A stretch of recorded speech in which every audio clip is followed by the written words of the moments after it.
ways ADHD self-sabotages your relationship. How you sabotage your relationship with ADHD if you are not paying attention, especially if you're unmedicated with ADHD. If you want to get tested for ADHD, the link is down below right in the description.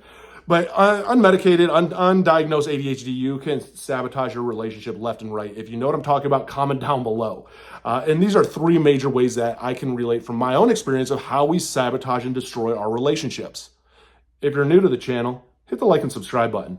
So the first thing that we're going to do to self-sabotage and destroy our relationships are the relationships that we get into. We actually will get into relationships with people who we would sense as red flags or that we want to fix, somebody that we sense as a project. We do this because our brain loves the fixing, the problem that hits our dopamine. There's a lot that goes into people who we think we can fix that attracts us to them because of how our brain is. To see a project, and this is excitement. It's exciting to have a project to fix. We can fix this person. We believe that we can fix this person wholeheartedly. And we will literally jump into these relationships without really thinking this through. And a lot of times it's a very toxic relationship, and we are not even giving somebody the right way to heal. We want them to heal our way. We're very forceful about this because our way is the right way because we're going to fix them. And this is really going after a lot of our dopamine. It's going after our problem-solving skills. This is going after so much that it is so engaging to our brain. And so it's like massaging our brain to be in this relationship that even when it gets into the fighting, it gets into all the toxic sides of it, it's still stimulating our brain, even if it's in a negative way. This is one of the most toxic things we do, one of the most dangerous things we do when it comes to relationships in ADHD, especially if you're undiagnosed and you don't pick up on this pattern.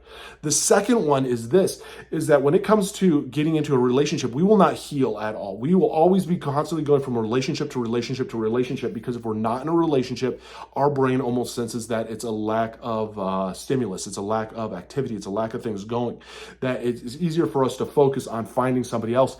And we will never have time to heal. That's one of the worst parts, is especially if it's undiagnosed and you don't realize this habit of ADHD, is that you'll just constantly keep jumping into relationship after relationship after relationship. You'll never take the time to heal, to understand yourself, to address trauma, to address toxic relationships, to address what did you do, in this relationship that harmed it? What do you want out of your next relationship? And instead, you're just constantly moving forward in relationships and you're leaving a trail of just broken relationships in your past. That's one of the biggest problems is there's no calming period between relationships when it comes to ADHD and doing that jump to the next, to the next, to the next, to the next, to the next. So when it comes to ADHD and knowing this, anytime that you do break up with somebody, at least give yourself a month. Give yourself a month to analyze it, to analyze what can you do better, what do you want out of life, what do you want out of your goals, what do you want out of a partner. Don't just keep jumping into relationships because it's just going to follow the same pattern.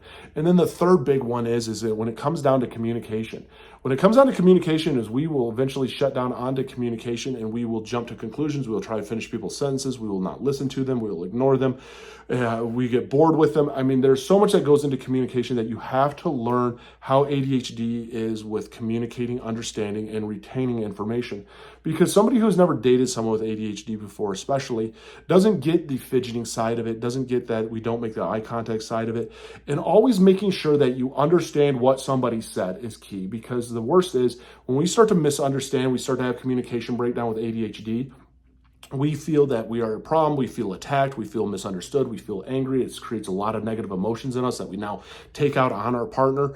And then again, it's like our anger creates even more dopamine. Fights create dopamine. So we are always geared up and ready to fight. And they can go from something very small and to escalate into something huge very quickly because of how it affects our dopamine and what it produces in our brain. And that we actually thrive on it, which is very negative. That's why it's, again, important to understand ADHD. But ultimately, you have to have clear communication with your partner, because if you don't, there is a lot of misunderstandings, and those misunderstandings lead to a cut down of communication. It leads to a breakup. It leads to a lot of bad. You have to understand all those aspects of communication. And I just shared from experience. This is stuff that I've went through. If you're new to the channel, hit the like and follow button. Comment down below. I'd love to hear your thoughts. I'd love to hear your input, because I think that the more that we share, the more that we give our stories and share what we've been through and how we've been through things and how we work through things, the more that it helps those out there who are struggling, the more it helps those who are searching for answers of what do I do to have a healthy relationship, or what do I do to heal. Sharing, I think, is everything. And that's what it's all about. For the ones that are going through it right now, you got this. Trust me, the more that you learn about it, the more that you get diagnosed, the more that you work with it and find coping, the easier life gets. Because to me, ADHD is out of everything I have been diagnosed with, is the one thing I am grateful I'm diagnosed with, because it does have a lot of positive sides to it.